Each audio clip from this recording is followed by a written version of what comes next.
Hey guys, this is Raul, and today I'll talk about the incident regarding the teacher threatening the student in the classroom. For those who don't know, I have a long history.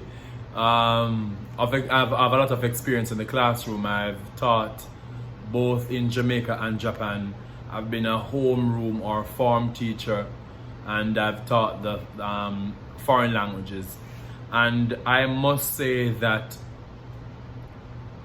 a big part of being a teacher is discipline and dealing with children who are rude, or insolent.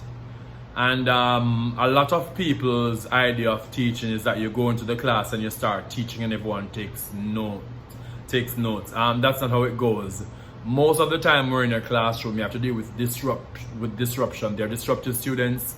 There are students who come to class late.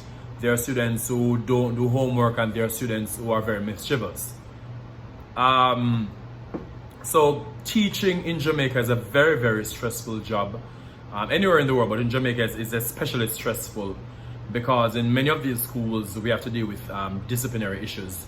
And this can cause anyone to be frustrated. And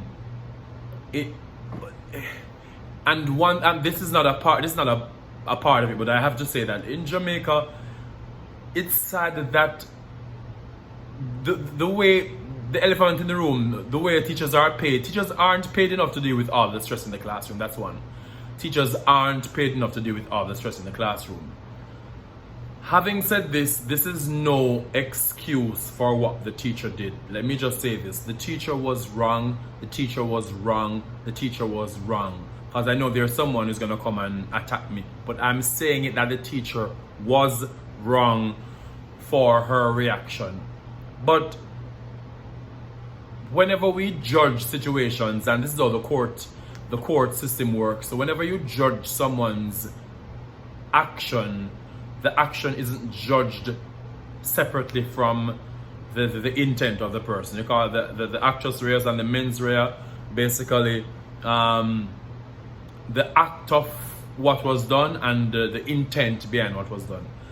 I don't think that teacher is someone who would actually kill the student. I don't think she meant it.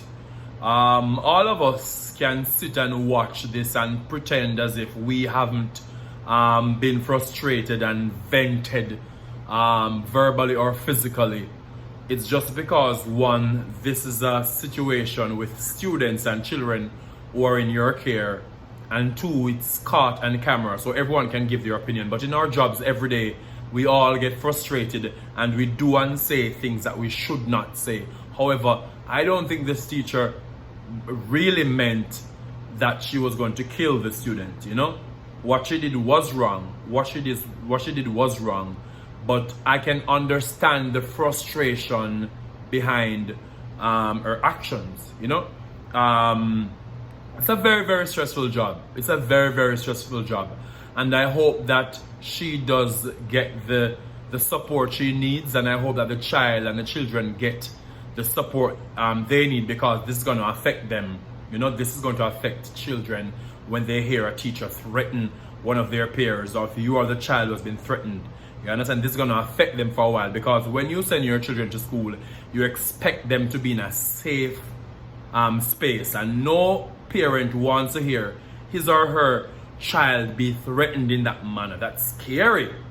That's very, very scary. So I hope the children get some sort of help and support, because in Jamaica we tend to forget about PTSD and how it affects children and how they grow. So on both sides, the teacher was wrong for her reaction and action. The thing she said, she was wrong, and I hope there's some sort of measure taken to rectify the situation.